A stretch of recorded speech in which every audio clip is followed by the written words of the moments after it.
Just a fun fact for you guys to know, the intro and outro of the podcast that we have, the music for it, it was created and produced by Omito. And my question for you is, how did the name Omito get? Yeah, so I kind of have mixed feelings with the name. I was in like grade 4 when I made up this name. It's literally Tim backwards with 2 O's. No way. What? And it just like, I don't know, it's kind of a weird name. But like there's so much invested into it now that I can't change, right? Yeah. And I'm like, so that's what it is. I think it's kind of like unique too, instead of just being like cool guy beats or like fire beats, like fire emoji beats. Like I see so many people with like these weird names that are just generic. So I think it's kind of cool. I don't know, there's way too much invested in it now to change. Yeah. I'm wearing the merch too. Yup, So definitely that's check out his merch for sure. He does have a merch store. All right, so I mean, we are an active agency here, so we have people running around and on calls. So kind of if you hear any background noise, definitely keep that in mind. But let's just jump right into it. The first thing I actually want to ask you is, I want you to take me through the process of how you're able to build your online identity. You know, we have OmitoBeats and then we have Tim. For you, they could be 2 separate people, and how you were able to kind of separate the both, or if they're one person. Yeah, so for me, I try and keep it kind of separate. Like I have a personal Instagram account that's private for my friends and family, but I do, have that separate OmitoBeats account where I focus more on music work. They used to be interconnected, but I found myself like posting so much like personal stuff, and it was kind of like all over the place. So I did separate it. So I do kind of keep that separation between like, personal life and music life. But, with that being said, I do try and show myself in my music and everything I do because, being a beat maker, and this was the case for so many years, especially when I started, it's like everyone would post music online, but they would hide behind a logo or a picture of Drake or something. And you wouldn't even get an idea of like who somebody is, like what's their personality like. So a few years ago, I got into Gary Vee and his whole personal branding thing, and I realized like, this is so important.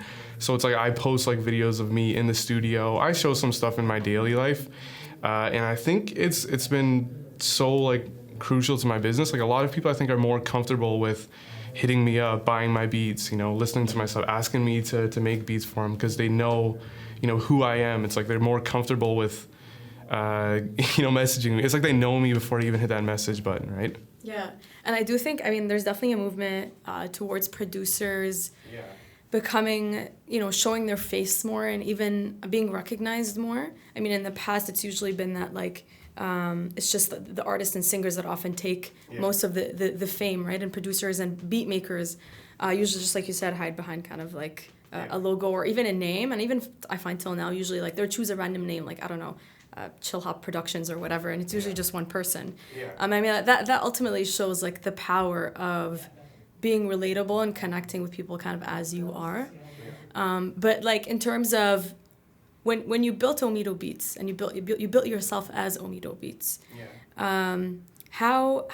what personality did you give off? Kind of like your brand. How did you build that online? How did you communicate and build that community? Yeah, so are you talking about like my like kind of personality, like the brand image of OmitoBeats? Yeah, because I feel like there has to, there probably isn't, you're Tim and you're Omito at the same time, but I feel like when you showcase who you are as Omito, is there a certain way that, for example, you talk to your fans? Is there a certain way that you produce your content online, or like, do you know what I mean? Yeah, I think everything is literally just, me, who I am. And I think that's something that's been good, like, since, the first time I started producing beats and posting them online. I think I just, like, everything I do, I put myself into it, right? And, this is why, like, the music that I make, it's sometimes all these different genres. Like I'm making like a trap beat, and then I'm making like a beat pop beat. It's just because this is what I like to listen to, and as a person, I'm so like, all over the place kind of with what I like to listen to. So it's like I don't want to, pretend to be something else. Like I don't want to be like, oh, everyone's making these, aggressive, dark hip hop type beats. Like I should be like everyone else. I'm like, you know what? I'm gonna do something completely different here and post like this EDM type beat, right? Like post like a Skrillex type beat, when everyone is posting like Drake type beats, Young Thug type beats, like do something different. So I think that has just been like, that's literally just me and like getting, you know, inspiration from so many different places, and just like having fun with it too. Like I've made beats for so many years before I really started to like make, you know, decent income off of this and kind of make it into the business it was today. So for the longest time, it was just like me having fun with this random hobby, like posting stuff online, messaging certain like rappers, connecting with them, just having fun with it. And I think that that's something that, you know, really worked well for me, having that just, you know, exciting personality in it, because it's just like, I love what I do, right? Yeah. How did you get started? Kind of, I know you mentioned it briefly where you're saying you were just kind of so producing some music. Been so long. It's been, like, I think I first installed the program that I use to make beats, because I do everything like on computers and stuff. It's like I play a MacBook as my instrument. I was in like 4th grade or something. And like, it's because I used to be like a lot into computers, not like computer games, but I'd be into like kind of weird stuff, like learning Photoshop or like editing videos and like all this stuff, just like still involved with computers. And I came across this YouTube video that was this guy, he didn't even speak English, but he was showing how to make music in like 7 minutes or whatever. And, you know, I watched his video in like 4th grade. He like programmed the drums into this like program. He like, you know, kick drum, snare drum, kick drum, snare drum. And then he like played some piano chords. And in like 7 minutes, he made his song. So I was like, this is sick. So I downloaded the software onto my family computer. And it was just something that I just like had fun, like making beats, like, I don't know, playing with different sounds, getting the hang of this thing. And I just, like, I was also like, you know, big into YouTube. Like that's where I found how to make music. So I would post my stuff on there. Didn't even like think anything of them. And I just like kind of played around with this for years. And then in grade 9, in first year of high school, I used to spend a lot of like time, like I remember during school lunch breaks, I would be on my iPod Touch. I would be listening to like, you know, new mixtapes that came out like that day, right? Yes. There was this website called DatPiff, and it used to be this, it's still around, but it's not as big, but it was like this site where all these, you know, aspiring rappers would post their stuff. So it's like Drake used to post his stuff on DatPiff, yeah. Kendrick Lamar, A$AP Rocky, The Weeknd, they would all post their stuff. And I used to go on DatPiff, and I used to look up the latest mixtapes, like ones that were literally just uploaded like 5 minutes ago. And I would listen to them, and I would like message the rappers, and I'd be like, yo, I'm listening to your stuff. It's sick, I like it. Like it was all authentic too. Like I only hit up the ones that I liked. And I was like, I'm a beat maker. I want to like send you some beats. Like let's, I don't know, make some songs together, right? And so I did that for a while, and I remember I had one guy like who I kept sending him stuff, and he was always like, let me pay you for something. Like, you know, let me buy beats for you.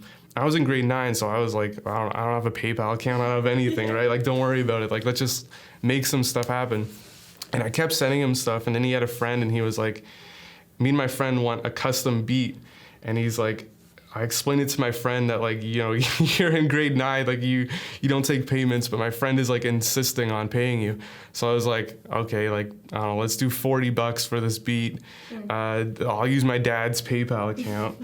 So it's funny, like, I remember that lunch break, like I checked my iPod and he said he was gonna like send it like in the morning. So I saw like the notification of the payment, and I sent him the stuff from my iPod Touch at school lunch break. And then it just kind of continue going for there. I think like in the first year, like I sold, you know, a couple beats kind of in that same method. Started posting my stuff on YouTube more. And since, you know, YouTube wasn't like as big of a platform today, because there's so many producers, you know, posting their beats, it was easy for people to find my stuff. So the next few years, like, I don't know, more people kind of were finding them, more people were buying them. Drake dropped his album Take Care, so I started posting all these Drake influenced style music, and like some of those early videos went crazy viral. So it just like spiraled from there, and then, you know, I learned like, oh, there's websites that producers post beats on, I'm gonna post my beats there.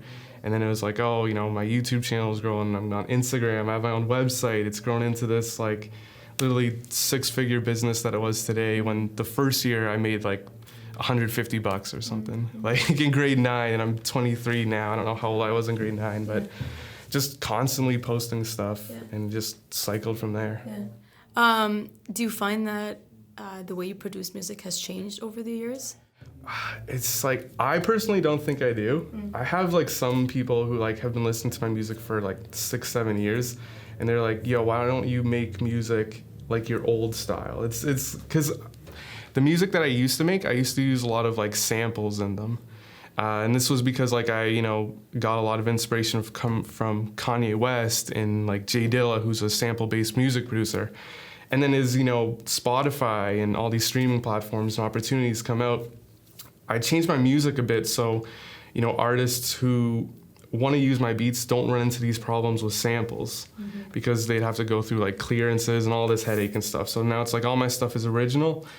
And I also like kind of switch it up too. Like I make like pop music and like EDM, as I was saying, just different genres, just having fun, like so many stuff. So there's some people who are like, you don't make music like you used to make or whatever. But I think that all the music that I make is still like 100% me. And I think if you like really pay close attention to my music, like whether it's like a hip hop beat or a pop beat, there's same elements that I use in every single beat, regardless of the genre. I think it's also because my inspiration too is like from so many different people. Like, I studied Kanye, I studied Jay Dilla, I studied Drake and his producer. But at the same time, I learned a lot of music production from Avicii, Skrillex, Swedish House Mafia. So it's like I have like rap beats that I'm taking EDM production and putting it in. So I think it's something that like, makes my music kind of stand out because it gives a lot of like energy too. It's just like, this, you're listening to a rap beat, but it's like kind of something that you can like dance to, right? Yeah. So I don't think it's really changed. I think, if anything, I think it's gotten a little bit better. I would hope after all these years of making music, but I think it's still 100% me. And where do you get your ideas for these songs? So a lot of it just comes from like listening to music. I mean, I listen to so many different genres of music. Like I'm like taking inspiration from Casey Musgraves, who's like a country artist, and then like Migos and all these like lo-fi hip hop producers. Like there's just so many like opportunities, and these days like with Spotify and YouTube, it's so easy to find production and inspiration from anywhere. So it's just like by listening to stuff, getting inspiration, just kind of like keeping your eyes and ears open. I just see new things and I want to try it, right? Because I feel like things have been working like good, but like what if one day I try something and it just like hits like that, right? Like what if I make a weird country rap, like Old Town Road, right? Yep. Making like this country rap song, just like it blew everyone's mind. Like what if I just do something weird like that, right? So I try and keep an open mind with everything and just keep trying different things. I mean, that's definitely key. I feel like the reason why that song blew up is because like it was so genius and no one had really thought of like how to mix those two genres together. Yeah. I mean, that's awesome that you're keeping an open mind about it for sure. Yeah. I know, let's talk YouTube, because I know you were saying how you started on YouTube and that's where you grew. Walk me through kind of how you were able to build your platform to where it is today, where you have about 100K subscribers. Yeah. So YouTube, like it was something I picked up like early on in my YouTube channel, OmitoBeats.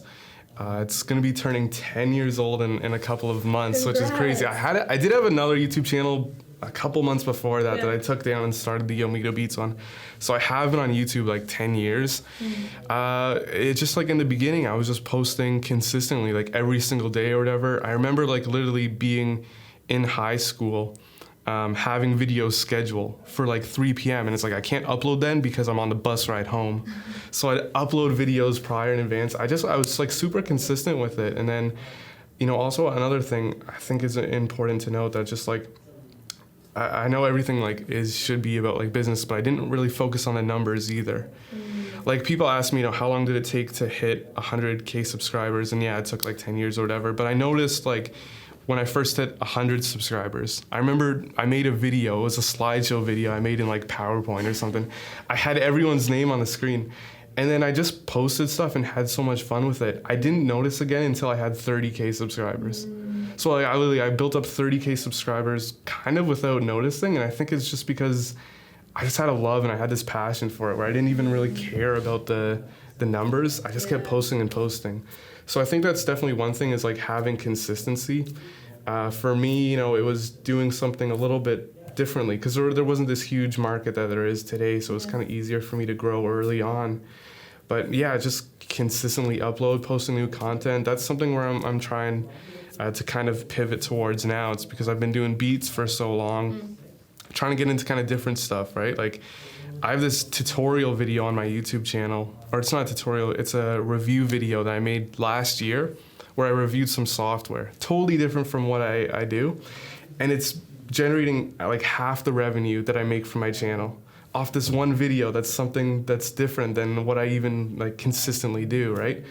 So my strategy with YouTube is just, you know, for anyone trying to get into that, is to like just keep posting and having fun with it, trying different things. You know, if you know like music and you can talk about music and you're posting music, also post videos about, you know, you sharing equipment or talking about stuff, right? Like the education game is so important. But now YouTube is such a big opportunity, and my strategy has been trying different things and sticking with it. Yeah, and I find that, and this is something I push even from a social media perspective of being like, even when it comes to social media, don't focus on the numbers. I feel like everyone's so obsessed with numbers, and it comes down to like, we've come to an age where you're even judged and characterized by how many followers you have, or how many subscribers you have, right?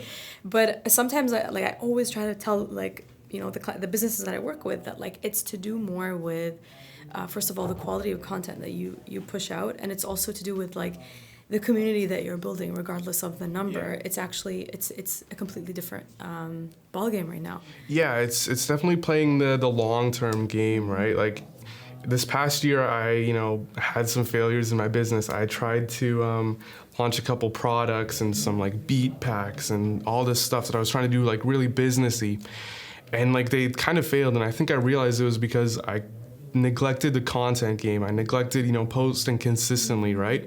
It's like, you know, my YouTube channel, I went, you know, a couple weeks or a few months or whatever where I posted very little, right? And I always notice that the times that I do post consistently is the most successful times. So it took me, you know, these couple failures, and it luckily wasn't like a huge cost. It was just time and effort, but kind of realizing that, like, okay, you know, I had, you know, these business things, they didn't work out, these product launches. So now I've taken it a step back and I'm playing this content game where I'm, you know, trying to figure out a video to post like a couple days a week, every other day, whatever, post on my Instagram every day, because I know like if I keep posting content, just keep giving out like entertainment, value, just, you know, stuff to watch like for free basically, eventually I can do like another product launch, and then I'll have, you know, more followers and they'll hit, right? Just like keep giving and giving and giving, and then eventually monetize it somehow or get to your goal. And it'll be easier when you've, you know, posted content for X amount of months, years, whatever. Yeah, and I know in Candybox we say like giving away candy. Yeah. So it's like providing that value to your customers, or, you know, and for you, your listeners, right? Yeah. And kind of connecting with you. And I know that there's been this trend that I've noticed towards authenticity, where I feel like people are very sick of people that put on an image and everything is so pristine and so perfect online, that when someone is just authentic and just sharing kind of genuinely their passion, or showing a lot of behind the scenes, which I know you do a lot of, I find that that's what makes them really successful. But linked to that, I know we had talked about YouTube and video, and I know a lot of social platforms these days are kind of trying to compete with YouTube. And YouTube has grown. I mean, the platform has definitely changed from when it first started off. I mean, you can definitely see that. It's always changing, right? Yeah. And it's become a giant. There's like, you know, 1 billion active viewers on YouTube. And I know, for example, Instagram came out with IGTV. I have TikTok, which also has like video involved. Facebook is coming up with their own kind of viewing platform, and it has such a similar, I found that has such a similar structure to YouTube. So I feel like all these platforms are trying really hard to imitate what YouTube has been providing for like God knows how many years. What are your thoughts on all these platforms coming up? Do you feel like they're a threat for YouTube? I feel like they'll only be a main threat as soon as they enable monetization. Because you have all these vloggers on YouTube who are posting every single day. That's their job, right? Why would I switch to Instagram TV when I can't monetize it, right? So I'm not going to post my efforts in a platform that I can't generate revenue from. So until like Instagram, IGTV, and I think that they like hinted at this when they officially launch that they'll do monetization, but until they actually do that, it won't be as powerful as YouTube, because the money is in YouTube, right? But I mean, these other platforms can still be like just super powerful too. Like Instagram TV, Instagram is so popular, and it's a platform that I've kind of like, even myself, you know, being big on YouTube and growing there, I've kind of switched over to Instagram a little bit and started posting a lot of effort there, just because of how like powerful, how I can message everyone, how, you know, you can post quick pictures, stories, whatever. And TikTok too is such a weird platform. I literally don't understand this platform, but it's crazy because stuff can go viral so easily. Like I've heard stories from like, you know, people that I follow online. They're like, yo, I posted this video on my TikTok, put my phone down, did some work, came back 4 hours later, 2 million views on this video. I'm like, what is going on? And TikTok is like, I don't know how like really businesses could use it yet. I don't feel like no one really knows how to use TikTok properly. But there's so many songs right now that are just going like crazy viral because of TikTok. And I feel like TikTok is a threat not just to YouTube but to like the music industry, and you know, these labels and these artists, because you have these kids that are making songs for fun. Like there's this one song where, you know, these kids are saying like "Okay Boomer" and they're just screaming "Okay Boomer" into a mic that sounds awful, and it's like this awful sounding like 808 drum, and it's like, this sucks. But you go on Spotify and it has like millions of plays. I'm like, what is going on? And just like it has so much power to go viral with it. There's this other song called Roxanne on TikTok. And the guy who made it, he's not signed to any label. He just puts music out himself. And TikTok has taken his song, and he's making like millions, thousands of dollars, whatever, off this song. Like, it's so crazy. And I think going forward with music, you know, you're gonna have these artists who are always gonna play like the really quality game, right? But some of these artists from these labels, I feel like they're making music for TikTok. You know, there was this song, Kesha dropped this album, and I forget what the song was, but if you listen to the songs, there's this one song on there that you can tell it just like, they made this song to go viral on TikTok. Like they made this song and it's just like they tried to make it catchy with some like weird saying, and it just feels like it's like, okay, this is the TikTok song. Like I feel like you're gonna start to have a lot more of that, just because, you know, people are realizing it's like, okay, TikTok, the people on there listen to these songs that like are just have this one phrase and they're just like dumb and it's just funny. But I don't know, it's such a weird platform. I've like been trying to figure it out, and like, I don't know, it's so weird to figure out. Even from my angle, I've been trying to figure out. I know you mentioned going viral. Like my best friend posted a random video of that she got this like pill box and it looked really cool, and you pull all your supplements in it and it looks like a massive pill. And she literally filmed it on her phone, just being like, oh guys, look at this cool pill box. She got like 50K views, and she literally came to me, she was like, I'm TikTok famous and stuff, and I'm like, why? Like, it's just like, I don't understand what's going on there. And for years, I think TikTok used to be the app that people love to hate. They still do. Everyone is like, oh, that app is so cringy. And I like see that, like, because there's some stuff out there that's just totally weird. But then I also see like the potential. I'm like, yo, these songs that I'm hearing on the radio are from TikTok. Like, it's crazy. Like the things that happen on that platform that just go viral and it has a lot of power and a lot of influence right now, and it's growing. And I know, because in the past too, it was like such a Gen Z platform. You only find the younger people on there, I guess you could call them. But now, millennials, first of all, are on there as well. And like older generations are hopping on. Everyone's trying to figure it out. Everybody's trying to be like, what's this powerful platform and how can I get on it? And I literally have my clients coming and telling me like, how can I get on TikTok? Tough. I feel like it kind of goes with what you were saying earlier about authenticity, because I feel like people who are trying too hard on TikTok, like you're trying too hard. People just want to see like a funny video of like a dog falling off a couch, right? And I heard something, I forget where I heard it the other day, but it was like, this is what like the internet was like originally from, like the early days of YouTube, right? Where people just watch like these dumb random videos. Like that's the stuff that's going crazy on TikTok. So it's just like, I don't know. It's so like weird. It's such no one knows how to figure it out. But there's so many like success stories of 100%. People just going like crazy on there. And you mentioned like authenticity. I feel like it's just these days like it's a tough crowd. It's a tough crowd. Like you know, you could work so hard to create something, and then it just falls flat, and then you create something in like 2 minutes and it succeeds. And you know, it's like, for example, let's take the egg that went viral on Instagram. They got like 50 million like 50 million likes, you know, and it was a picture of an egg, and it's like, it's just like, to this day I feel like everybody is still trying to figure out what is that secret. And part of it is authenticity, and part of it is like emotional relevancy, Yeah. building a community, right? Like for example, when you have these TikTok challenges that go viral, people are hopping onto this trend where they feel like they're part of something. You know what I mean? I think that's why it's so powerful, because all that editing, all that noise is just completely cut. Yeah, I know. It's simple, funny videos tough. that people love.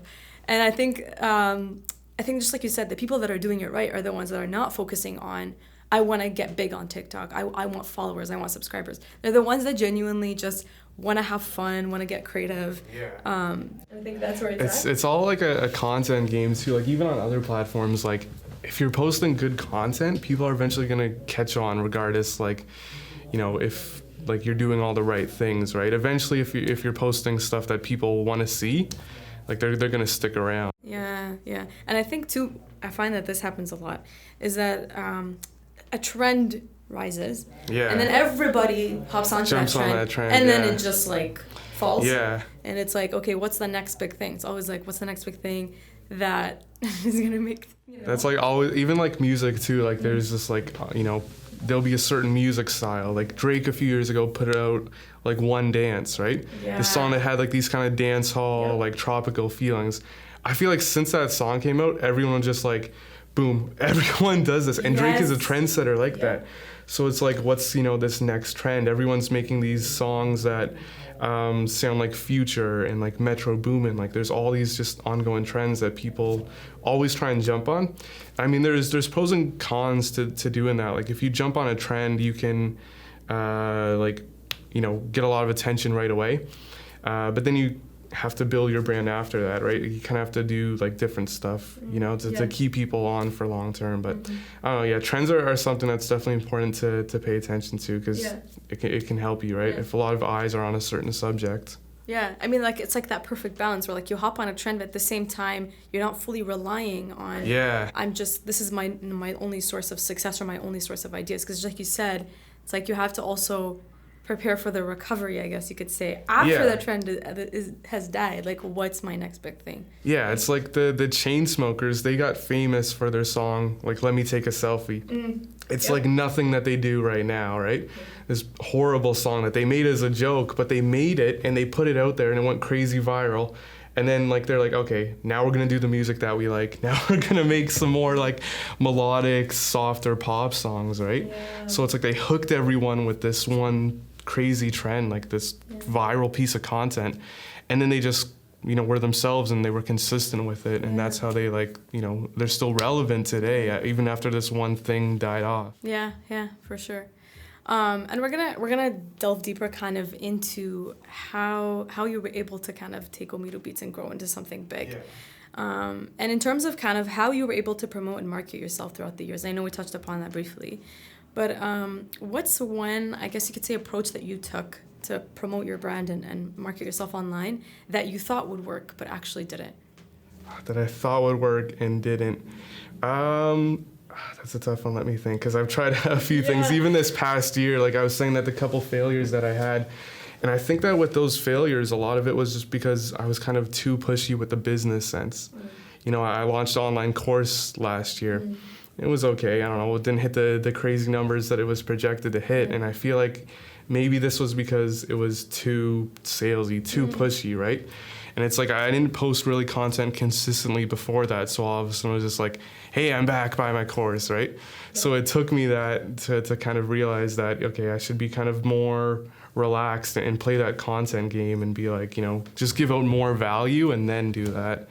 So it's kind of, you know, important to realize that you can't always be so salesy. And producers, like, online, they get a bad rep for this because everyone, you know, spams the comments, hey, check out my beats, check out my SoundCloud, buy my beats, buy my album, whatever. When really, if you're posting the content game, you can get to a point where you don't have to worry about, like, pushing stuff, right? Because people are gonna follow you and they're gonna, you know, learn your personal brand and become a fan of you. And then if you're doing that, like, you can monetize it through then. People can, you know, find you and be a fan of you and then buy your stuff, instead of just being like, hey, what's up, buy this, right? So that's something that I've realized, and I see so many producers, like, doing this, like, all the time. Like, even, like, I posted a story yesterday and I was like, ask me questions for this podcast. And I get producers who are like, yo, check the beats on my page. I'm like, this is the worst marketing strategy ever. Like, I'm not a rapper. I've never been like an artist or bought beats before. But even like, as a consumer, I can't imagine like H&M hitting me up being like, hey, Tim, buy a sweater from us. Yeah. And I'd be like, okay, sure. It's like, well, get out of my DMs. Like, exactly, yes. So yeah, I just feel like you can't be too pushy. You have to really just be authentic and just play that long-term content game, because that's what I've done for 10 years to get, to where I am today. Yeah, completely agree. And I think like, and I mentioned tough crowd because I think we're so used to getting bombarded with tons of ads and promotional stuff every single day. And I think now I find that like let's take a consumer, right? I think the way we think or like our behavior is that I will make my decision by myself. And usually it is through connecting with certain producers, with certain artists, with even certain like brands in general.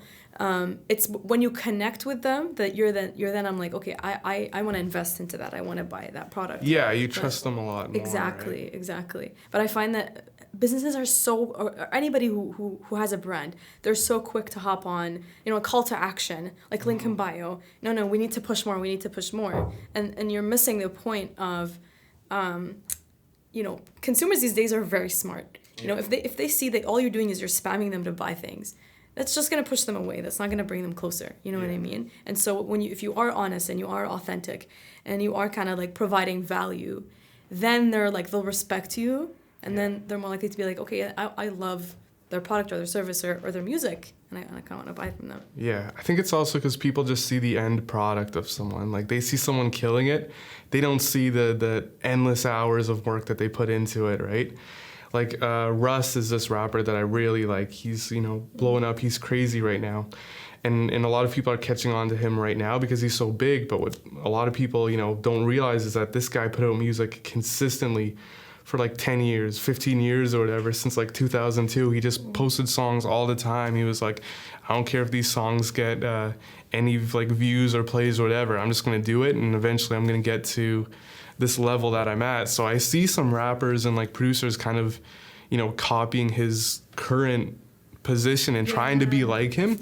But it's like, this guy put in the work forever to get there, right? Yeah. So it's like, I don't know. I think like everyone does that. We just kind of see someone killing it and we're like, oh, I want to do that exact same thing. But you have to, go through all the steps to get there. For sure. And I feel like there's always these like overnight success stories or like, things that like you look at, even, things that go viral. You're like, oh yeah, that was an overnight success. And most of the time the artist will always come back and say like, it was not an overnight success. Like I've been working for 20 years. I've been producing, even like some artists that started off producing eventually went into singing. And I know a couple, and like there's always that narrative that they try to push where like, just a one-time kind of, that's all it took, when actually in reality, no, it takes a lot of hard work. Yeah, like even a few years ago, that Harlem Shake trend. Yeah. That song was out like a year and a half before it even got like picked up by like anything, right?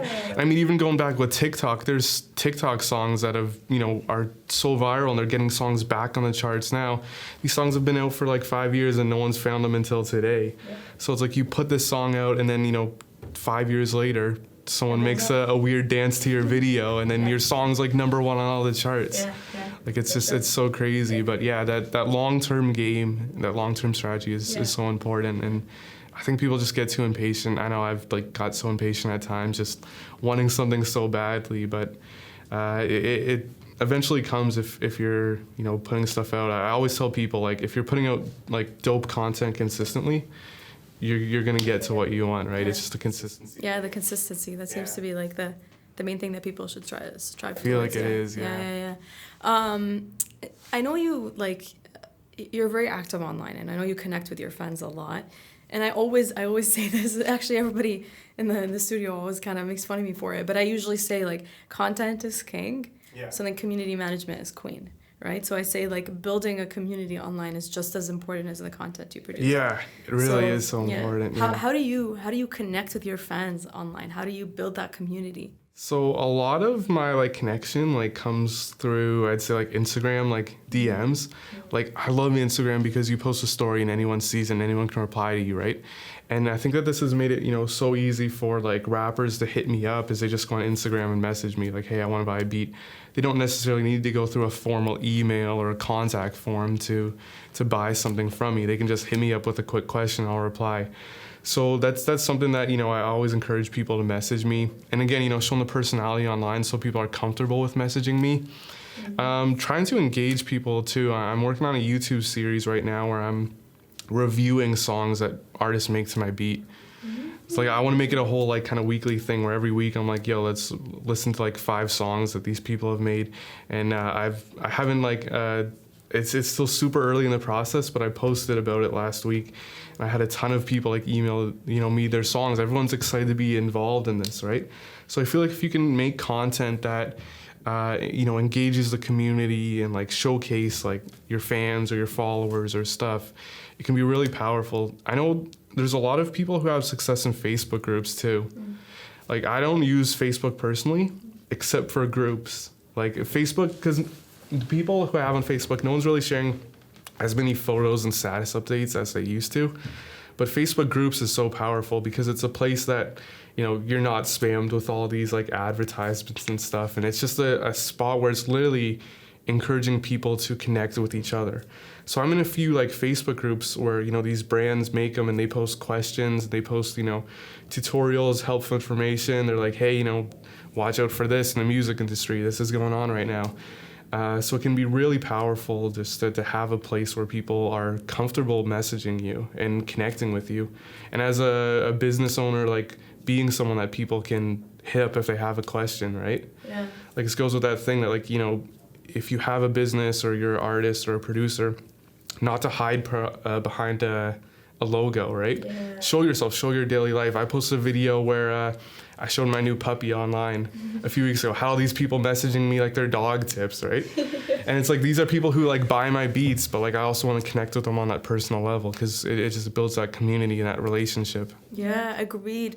I even think like the number one thing is availability, right? And people these days don't want to fill out forms. They don't want to call. They don't want to email anymore, right? So it's the power of messaging has really grown. It's like that's where people usually connect. Businesses get leads from Instagram DMs these days, right? And that's where I say like people should focus on.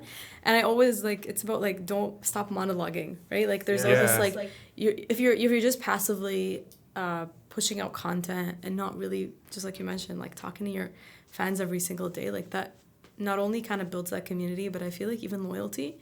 100%, yeah. I feel that too, and I feel like just posting consistently, and that's another thing that like I've kind of like messed up on times too, where it's like I post all the time, and then it's like sales are good. Yeah. I can take like a minute to relax. Like don't take that minute to relax. Just continue off that motivation and that success, and being like what I'm doing right now is working. I'm posting every single day. It's working. I'm connecting with people. It's working. Keep this up, right? Yeah. So I agree with you. Loyalty, 100%. I have people who, buy my beats and keep coming back to me. They don't even like go through my website anymore. They text me. No way. Yeah, and they're like, hey, what's up? I need a beat that sounds like this. Like they text me, right? Like, so it's just like I don't need my YouTube channel, or I still do. But for these people, I don't need my YouTube channel. I don't need stuff online. I've gotten to a point where, by posting myself and connecting with these people and showing my daily life that they feel like they know me and they trust me, right? It's like I don't need to go online and search up like a Drake type beat. I got this guy in my phone who I can just text and he'll send me something good, right? Like building relationships, right? Like long term, yeah. And I think, okay, so let's say I'm a new producer who is just starting out. Yeah. What advice would you give me towards promoting myself online? How do I start? So to start, I'd say definitely like, play that content game. Like there are still a ton of producers who just post a beat online with a picture of a Drake album cover. And it's like, there are thousands, if not like millions of producers doing the exact same thing. I'm seeing some producers, who are getting success by just kind of going in a little bit of a different direction. Like there's, people who record themselves playing piano on Instagram. They're like, hey, this is how I made a beat. Start with the piano, show it off the process a bit more. There are producers who sample random things like, hey, I'm going to make my microwave into a beat. They record the microwave beat and it goes, and those videos have gone viral on TikTok too. So I feel like if you're trying if you're someone new starting out, like play that content game, post your beats online, try and sell your beats. But also if you do something a little bit differently that sets you apart from the crowd, that's where you have an opportunity to kind of stand out. And, if you know about, like, even if you're just getting into making beats, you can use that skill set and use it into a different place. Like I talked before, how, I've been using this program on my laptop for like 10 years. Since I was in grade 4, I've learned this. They had a new version of their software came out. I did a review video. It's not about posting beats. My main like fan base, they don't do this, but I did it. And that video, like, it's, got a ton of views, brought me a ton of subscribers, still generates me revenue from like a year and a half ago, right? Yeah. So I would just say, just to keep an open mind and just be creative with it. Try different things. Do something that's going to set you apart from the crowd, because that's where you have opportunity to be unique, and everyone's like, hey, this guy's doing something I haven't seen before, let me follow him. And that's how I feel like you can grow pretty quickly. Just takes a little bit of that creativity together. Love it. Completely agree. We're gonna quickly move on to answer some fan questions. Okay. I know that you posted on your page asking for some questions that they might have. So the first one is, what's the best tip for Instagram marketing for producers? Yeah, I would kind of go with that content game too. But I mean, if you're posting like every single day, I try and post every single day. Yeah. It's tough because sometimes like it's tough. But if you post every single day, and I always try and have stories, because like I've said, like the times where I'm posting, those are the times that I'm the most like successful and I'm seeing the most engagement and everything, right? So if you're a producer on Instagram, don't just like film your screen. There's like this reputation that like producers just film their screen and they're like hold the camera up and they don't say anything, right? I've had success before where I've, kind of done that, but I've been like, hey, what's up? I just made this hip hop beat, check it out. So it gives that kind of like personality in the beginning, right? And I feel like it'll hook people on for longer. So, and it's just about being active, and, you can message people too. I know Gary Vee talks a lot about this, about like hitting up people in the DMs, being like, hey, I checked out your music, let's work. I feel like also if you're starting and you're looking for to grow your Instagram, don't worry too much about the numbers, because if you get too caught up in, I want to sell beats, I want to like make a living off selling beats, you're going to get too salesy, I think, and you might run into that issue. But if you're just giving out value and entertainment and just having fun with it, I think that's the best strategy right there. Preach. I agree completely. What's your favorite genre of beat to create? So this one, it's like I'm all over the place lately. I've made dubstep, I've made trap, I've made hip hop, I've made country, I've made rock.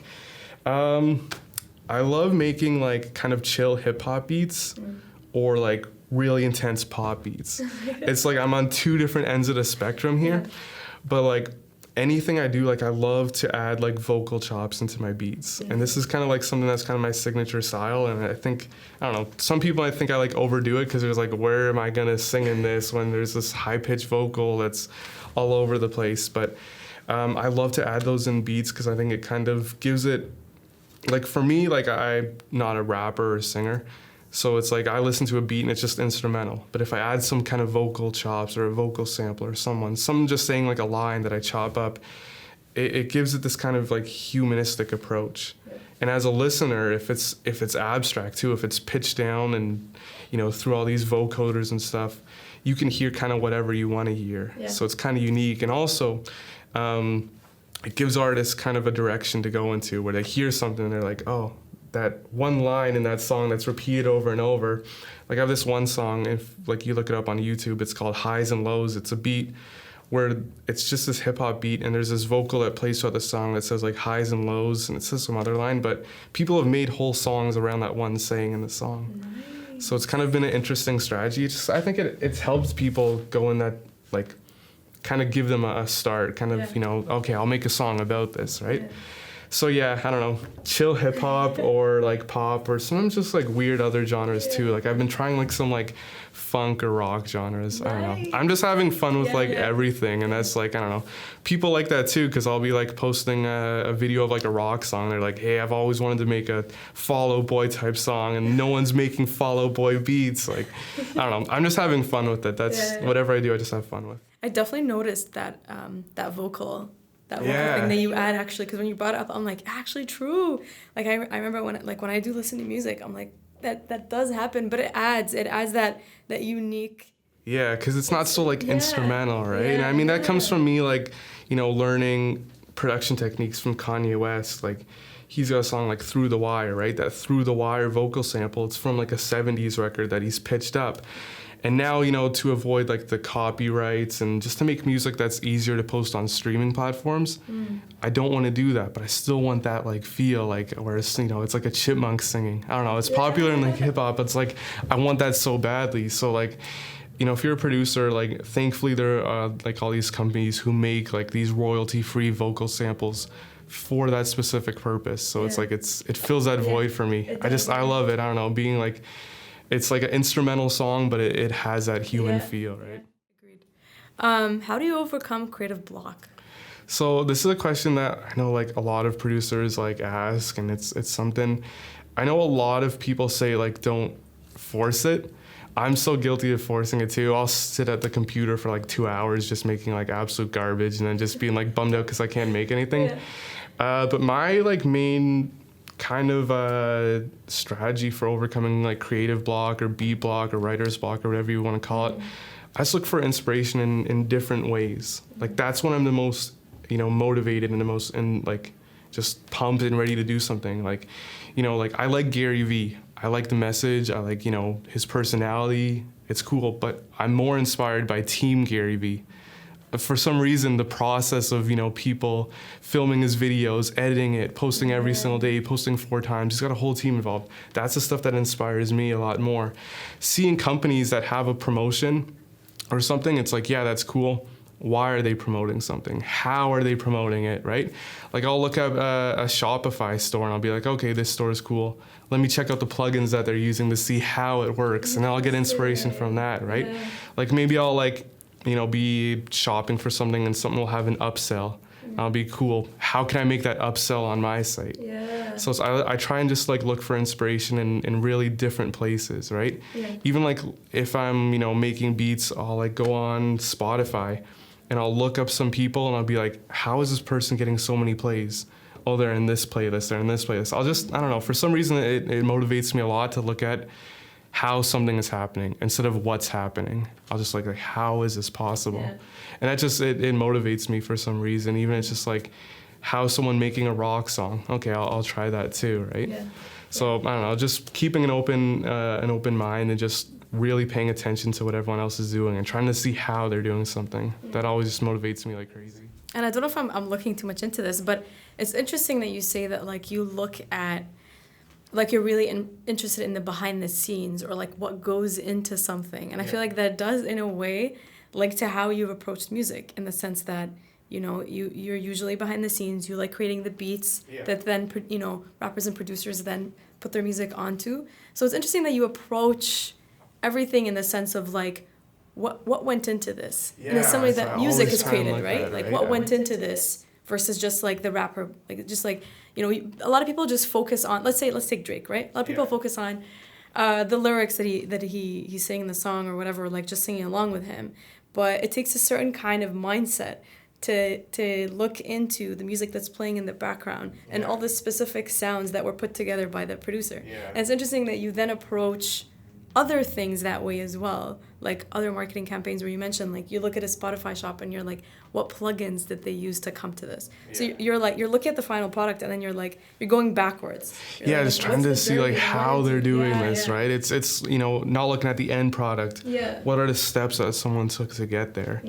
And that's just like, it motivates me to see that there's a pathway that someone took to get there. That's such an interesting mindset. Like I think that's really cool. I think that's actually really cool to approach things that way. For some, like following Gary Vee's like videographers, his video editors, his like writers for his stuff. Like, I don't know, it's just like, it's so cool to see how many processes go into one thing. And it's just like, I don't know, it gets me in a different mindset and thinking about all the stuff that I should be doing and that I could be doing, right? It's like this guy has like this whole team involved of, filmers and everything like this. Maybe I'll try that too, right? Maybe I'll try this one aspect of it and see if it works well for me in the grand scheme of things. I love that. I think that's really cool. I'm gonna take that, apply it into my own life, because I think like it's crazy. People are very blind usually to the process that or the amount of work that goes into something. And I think you can really learn a lot, like just like you said, when you go into the back of it. We're gonna kind of shift towards some fun questions and kind of take a bit of a break after delving into kind of. I know I like to go on rants. I get so excited I love it. Like, I love music it. And business. I definitely want to ask a few more. There's a few questions already buzzing. So after hopefully after this break, we'll kind of go back into it. But we've kind of guessed this, but what's your favorite social platform? I think that mine is it's definitely Instagram is one. I like the platform. I like seeing pictures. I don't like Twitter. I don't know. I can't get into Twitter. I think Twitter is long gone. YouTube, I'm kind of coming back to, and I always find myself coming back to YouTube as both a creator and a user.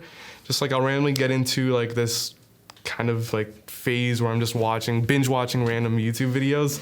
And again, it's such an interesting platform to me. So definitely YouTube or Instagram is the ones I'm most interested in. I don't know, Facebook, it's kind of run its course for me. I do like Facebook groups and Facebook messages though. Facebook messages is super powerful too. Snapchat, I don't know. Snapchat, as soon as they made that update years ago, it sucked. I was like, what? Because I used to use Snapchat for selling beats. And I used to get like a ton of like replies and views on my story. Then they updated their platform and my engagement just decreased like crazy. I was like, this platform like sucks for me now. So it's crazy. And I guess like you kind of look at it too, is to not get too dependent on one platform. Because like Instagram could be gone tomorrow and what do I do from there, right? YouTube could just shut my channel down randomly, unexpected. What do I do from there, right? So it's crazy because that's what happened to me with Snapchat. It updated and it sucked for me now.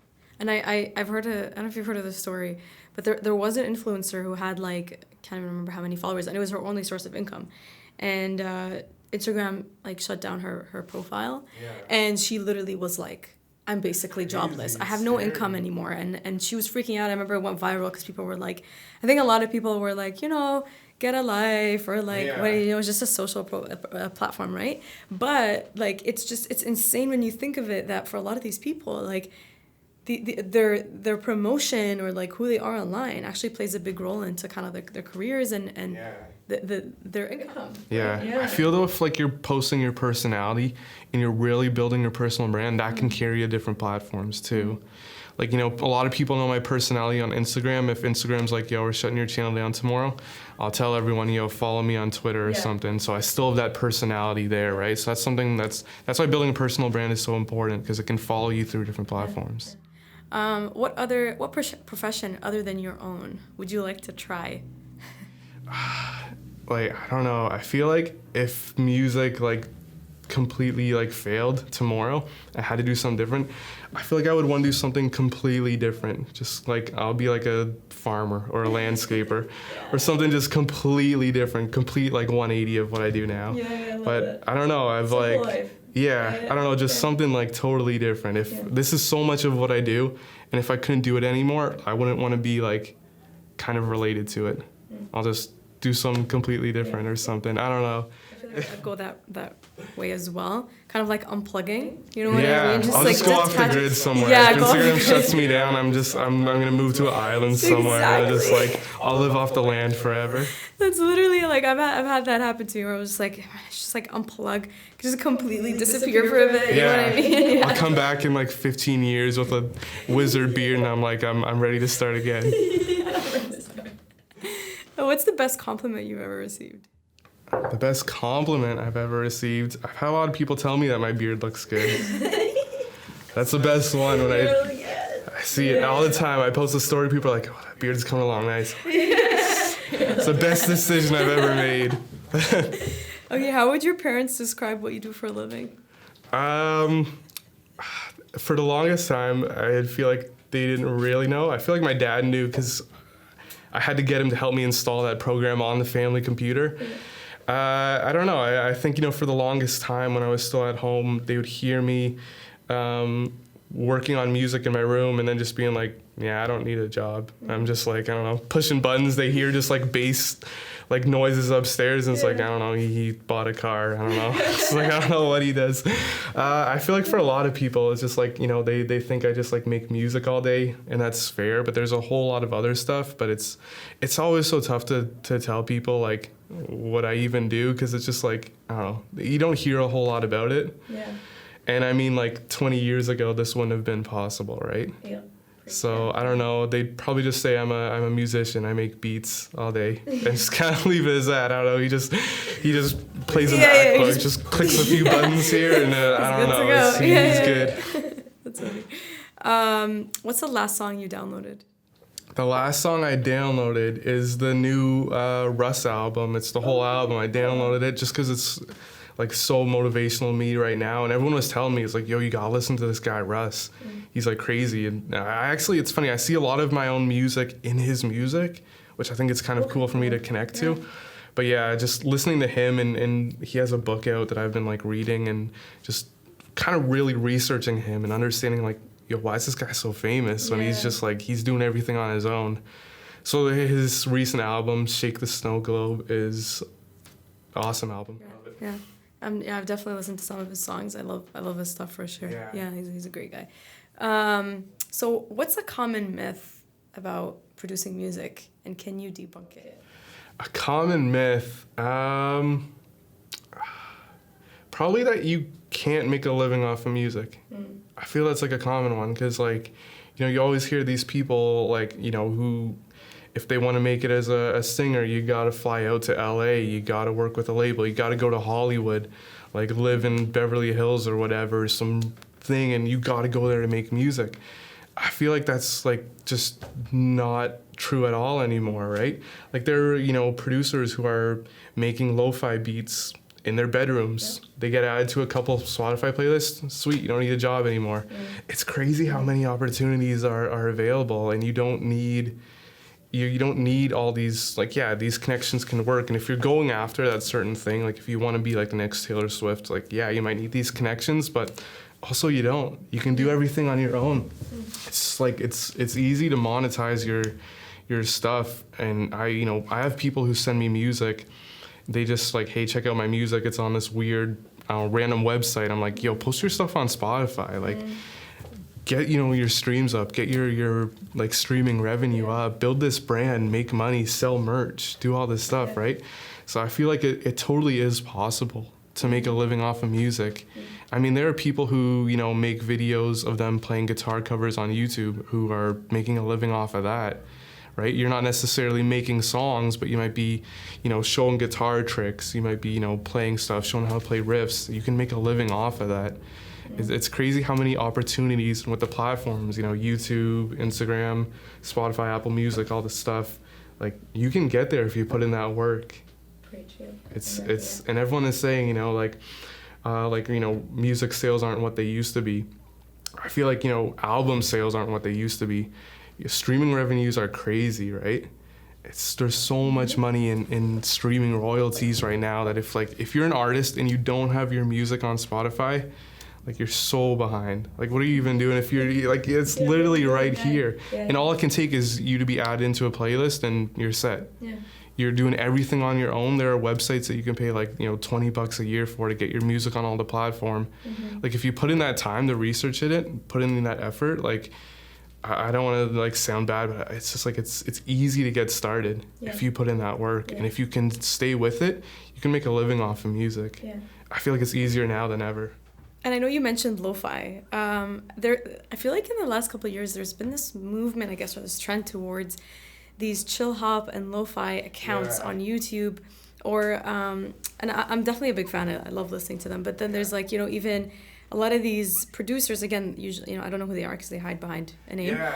And they you know, they take songs like by Ariana Grande or like The Weeknd. What they do is they like what's like the deverb, slow it down, and then they change the pitch or something, and they turn a song that's like really fun and they make it like really sad, really slow, and it blows up. There's like millions and millions of views on these accounts. Like, what do you think about kind of this trend? I think it's unreal, the lo-fi market. These producers who make lo-fi beats have figured it out because their beats are so simple. You take 4 piano chords You make it like there's a rain sound in the background, you play simple drums, you make it a minute long, boom, you're good. That's a lo-fi song. It's so cool because it's like, yeah, you know, there are some people who take it like super seriously and those songs are cool, but it's also like it's cool because it's a really simple genre and it's meant to be played in the background, like background music, like you said, like while you're studying or while you're working. And it's also kind of amazingly smart because they've made their songs like 1 minute, a minute 30 seconds long. These aren't songs because they are like repetitive, it's the same thing over and over. But then you're also playing those songs on repeat, right?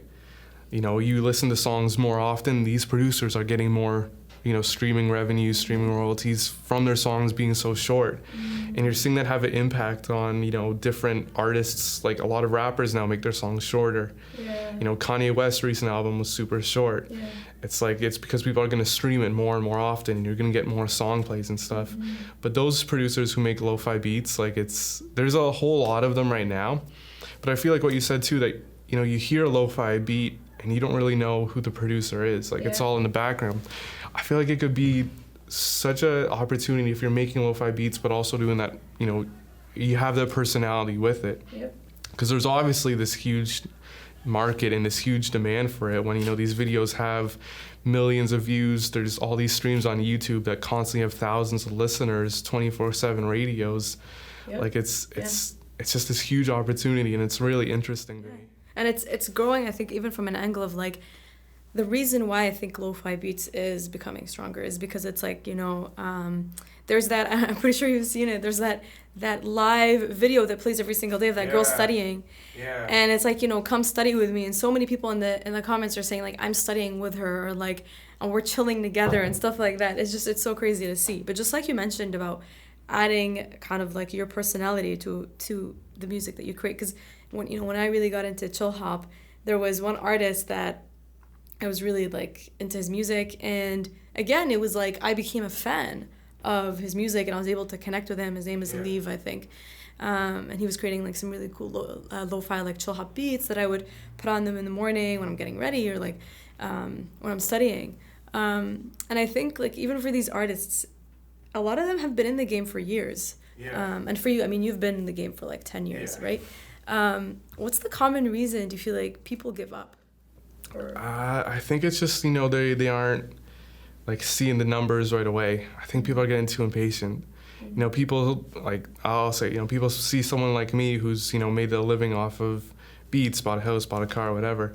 They're like, I want to do that too, right? So they try and like rush it. They're like, oh, you know, I'm going to do the exact same thing as what this guy does. I'm going to make all my beats like this. I'm going to be so salesy. And then it's just like they might give up or they might not see it, you know, not happening right away, right? And that's something I think like really helped me for so many years, is that I put in that work of years without paying attention to any numbers. So it's like now I can like enjoy like this kind of lifestyle and this business that I've built, but I've, you know, put in these years where it's like I don't even like care about what numbers. I'm not even paying attention. Like I said, like I noticed when I had 100 subscribers, I didn't check again until I had 30K subscribers. It's like, you know, on one hand I see like, yo, if I had like a business mindset and I was like, you know, building lists and making all this content early on, could I have been ahead of where I am now? Or also like, is it just the fact that, you know, I just had fun with it and this passion about it? Is that, you know, helped me a lot too, right? So I think that, you know, people give up just because they might not, I think they're just too focused on the numbers, right? I mean, it definitely is tough because, you know, a lot of people want to do this full time, but if you're not making, you know, financially, if you're not able to do it, it's going to become kind of frustrating, right? But I mean, it's, you know, you can make like beats on the side, right? And that's something that, you know, I did for years. I was in college. I used to have my laptop with me. I would make beats on the bus ride home, right? Like it's just like fine, because I loved it so much. So it's just like, I feel like the people who give up, like I don't want to sound too bad, but I feel like maybe they aren't in it for the love of it, right? I feel like if you're just in it for the love, eventually, like, you know, the sales will come, right? The money will come. I'm definitely interested to know more about how do you produce music and how you market when it's business to business versus like business to consumer. So we're talking about, you know, you create music for your listeners who like to kind of enjoy on Spotify, for example, and even on YouTube. What's the difference between, let's say, a company coming to you and asking to kind of produce the music versus the music that you create and produce for your listeners? Yeah, so it's definitely a difference, and it's something that, you know, I've been kind of doing more of recently, and then getting the hang of it and learning, you know, because every company is a little bit different with what they want.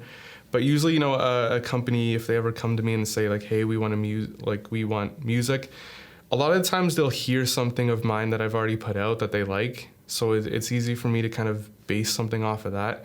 But I'll also kind of keep in mind that, okay, you know, we don't want this to be too over the top, right? Because like I said, like with the music that I make for rappers, I like to add these vocal chops and these vocal like words and phrases and these melodies to guide them in a direction for when they're singing.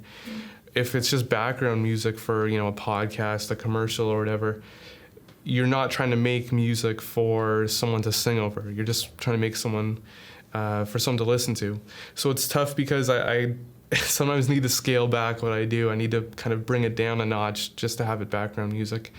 But also, I'll kind of research what other, you know, what people are doing in that space, right? If someone, let's say, you know, just hypothetically speaking, if someone wanted a commercial for a car, I'll, you know, research some car commercials. I'll look into what the brand's image is, see what they stand for, try and capture that into a beat. So for me, it's a lot of research. Also, you know, whenever I work with people, I always send them like progress of what I'm doing. And that's something too, like when I'm working on artists, like I don't want to just make something and be like, here's a final product. Like I always like to update people along the way, get their input too. Like I know, like, you know, it's a lot of time it's just me working in my bedroom making beats. But, you know, I still like to try and make it a creative process and have, you know, if it's for someone else, to have that input from them. And do you feel like you struggle with your creative vision towards a song versus maybe what they would want? It's tough, yeah, and this is something that, like, this is why, like, I'm not so much in the music industry. Because, you know, with the music industry, you'll work with, like, labels and executives and everything who are like, you know, we need a beat that sounds like this. Like, they make, you know, if I was in the label, they make, hey, you know, we need a TikTok song. Where's our TikTok song? And you're like, I'm trying to make it. I don't know what to make here. It's like, so I can see, like, I don't know, some people have, like, a lot of success in the industry, and it's awesome. It's a totally different playing game than what I do. I think sometimes it is hard to capture other people's vision into a beat. Like, it's really hard, you know, when someone will, like, send you a text or email and they're like, hey, you know, we need a song that sounds like this. And you can put your heart and soul into something, and they're just like, no, this isn't what we want at all. And you're like, I thought this was the one, right? So that's, like, also why, like, I plan to keep pushing the OmitoBeats brand, is because it gives me a chance to do something that whatever I want, right? And I'll release the music that I want, and then, you know, there will be a lot of people and companies who catch on to that just because it's me being me, instead of, you know, them coming to me and being like, hey, do this. So you have that creative freedom. I like that. For me, like whenever I'm locked in, like I can't be creative, it just, like, I don't know, it like gets to me. It's just like, it's so, like, draining to being like, I want to do something so different. Yeah, because you're conflicted of being like, well, I want to give my client or my customer what they want, but at the same time, it's tough. Like, it puts you in this weird thing. So, like, thankfully, I've been in a position where, like, building my own brand, I can kind of be like, you know, here's my beats. Like, these are like the good stuff here, and people will use that. Instead of it going the opposite way. So it's worked well for me too. There's always, you know, some things that people like want a beat that sounds like this, and some specifics that you got to cater to. But thankfully, I've had a lot of, like, say, creative freedom with it. And I feel like we live in such a, like, hustle and grind culture, and everyone's so obsessed with becoming, like, I wanna be really successful, right? And I feel like, you know, it's like everyone's so power hungry these days, and I think that's what sometimes might affect you. Where, like, definitely, instead of focusing on why you're doing something and how much you love it, you're like, but I have to be successful at it. I have to get the numbers, right? It's definitely tough because, like, even now I'm just like, I want to have fun with it. My house got bills to pay, you know what I mean? So it's like kind of finding that balance for me now. But it took that, you know, all those years of living at home and just making it for fun. Like, that's what paid off. And I think, I mean, you must have had a support system along the way while you were kind of, like, growing. Who are the 3 most influential people in your life? life? I'm like definitely my parents. I guess you count those as two people. Yeah, you know, it's just them like letting me live at home for so long, like letting me play my beats super loud in the house all the time. You know, they're downstairs watching TV. I'm making some hard trap beat upstairs, right? To turn up the TV a little bit. Also, I don't know, yeah, I'll say like Daryl, CEO of Candybox, because I did a co-op here and I still do some work. He has inspired me like crazy just to you know, get in this business mindset. And I feel like I learned so much from seeing what he does with the company, and that's helped me figure out ways to, you know, treat this like a business, take this passion and, you know, do it correctly, build a structure around it. So he's been a huge inspiration to me, and just, you know, for me being so connected with him has like changed my life for real. Shout out Daryl. Yeah, shout out Daryl. And what does the future look like for Omito?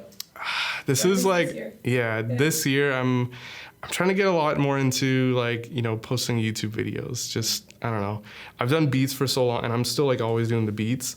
But like I said, like I'm working on a new YouTube series. I'm just trying different things and just having fun with it and being myself a lot more. I think is one thing I want to do. You know, I have some people who, you know, always say like, oh, are you going to go into the industry and work with artists? I feel like I'm not done building the OmitoBeats brand yet. And I want to, you know, push this as far as I can. And I want to do some collaborations. Like I want to like, you know, pick a rapper who's awesome and we'll make a whole album together. And then we'll make a bunch of YouTube videos showing how we made the beats, and we'll like vlog it and stuff. Might do something like that.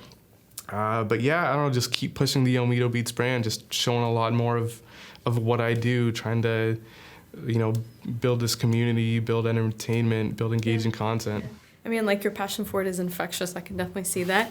And honestly, like, you know, I'm a big fan of your music. You know that. Thank you. And I honestly, like, I wish you all the best. I think having you here come today and kind of hear your creative process has been crazy and eye-opening. And I'm pretty sure the listeners as well have loved it. Definitely, if you want to keep in touch with Omito, you can check him out on Instagram at OmitoBeats. And OmitoBeats on literally everything. YouTube and Instagram is where I'm the most active. Spotify, it's Omito, OMITO. Go stream all my beats there. Connect with me on Instagram. Instagram and YouTube is where I'm most active. All right. Well, thanks so much for coming. Awesome. Thank you for having me.